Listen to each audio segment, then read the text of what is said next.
Hi, this is Scott Garibay, and today we're going to talk about Dungeons & Dragons, and we're going to talk about Vecna, Eve of Ruin, and we're going to talk about Chapter 9, The Betrayer Revealed. So, finally, the players have gone to Spelljammer. They have gone to Avernus. They have gone to the Forgotten Realms. They have gone to Ravenloft. They have gone to Greyhawk, right? They have gone to many, many different locations, and they have done many adventures. They've gone to Avernus, the first circle of hell. They have gone to many places, and so this is really powerful. This is very powerful, like what they've done and how far they've achieved. And they finally return to Sigil. Oh, they've gone to the Planescape, right? They finally go to Sigil, and they actually go to Sigil. And at that point, they reach Sigil, and they're like, hey, we have the Rod of Seven Parts, right? Now, this is fascinating, right? So, Alustriel is there, Tasha is there, Mordenkainen is there. Now, the way this is written, Mordenkainen is Cass. Cass is Vecna's betrayer. So, Mordenkainen is Cass in disguise. It's not actually Mordenkainen. It's Cass, this vampire who betrayed Vecna in their very early days, right? And Cass is going to say, okay, everybody, give me the Rod of Seven Parts. What I'm going to do is I'm going to do a ritual, and when you guys use the Rod of Seven Parts to defeat Vecna, I'm going to strengthen it. And what's going to happen in that strengthening? When I strengthen this Rod of Seven Parts, when I strengthen this Rod of Seven Parts, when you use it against Vecna, it won't shatter. But if I don't do this ritual, this hardening ritual, it's going to shatter. Now and then the player characters will be like, oh, do, here's the Rod of Seven Parts, Cass. Or no, they're not, they don't know it's Cass. They're like, do, here's the Rod of Seven Parts, Mordenkainen. You go ahead and do the hardening ritual on it. I'm like, ain't no player's gonna do this, right? But let's wait. Let's get all the way there, okay? So then it says in this chapter, if the player character, it already Amanda Hamon already sees this coming. She's like, oh, you know what? I don't know, man. I don't know if I really want to. Do I really want to?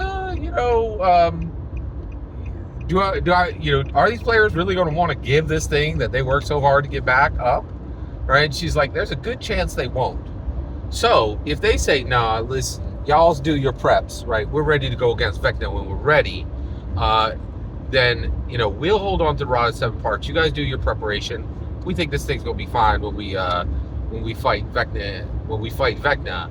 So you just do your thing, and then we'll get to the part where we do our thing, right?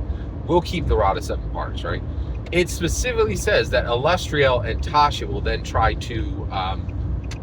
try to convince them that this is the best action they can do. And yeah, you should really, give that Rod of Seven Parts to Mordenkainen, right?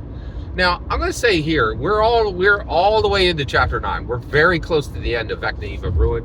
And I just want to say a big thank you for coming along with me on this journey. Just so you're aware, like whenever I do these breakdowns of the D&D canon hardbacks, my views go down on these, right? And I'm quite aware of it. But the reason why is I'm very committed to Dungeons & Dragons. I want to understand every D&D canon hardback to its core, to the marrow, right? And this is a good way where I can learn these things, and I can learn with you, and I can hear your opinions as I experience the D&D canon hardback. I'm incredibly blessed, right? Like most dungeon masters, just gonna have to read this thing, and then they present it to their player, to their dragon masters, right? I read this thing with you, and I present it in flight as I'm learning it, and that's a real privilege. And I get real feedback back, really incredibly helpful insights as I journey through these D&D canon hardbacks. And the experience is richer, so I wanted to thank you that. I also wanted to say, I think Tasha was massively underwritten. Alustriel is extremely well crafted. Alustriel does a really good job in all of this, but I just don't think that they did a really good job with with Tasha. She's massively underwritten, and really she just presents as a grouchy goth girl, like, oh, she's a grouchy goth girl, isn't that interesting? And you're like, no, it's not interesting. Why are you doing this? Couldn't we have gotten something better?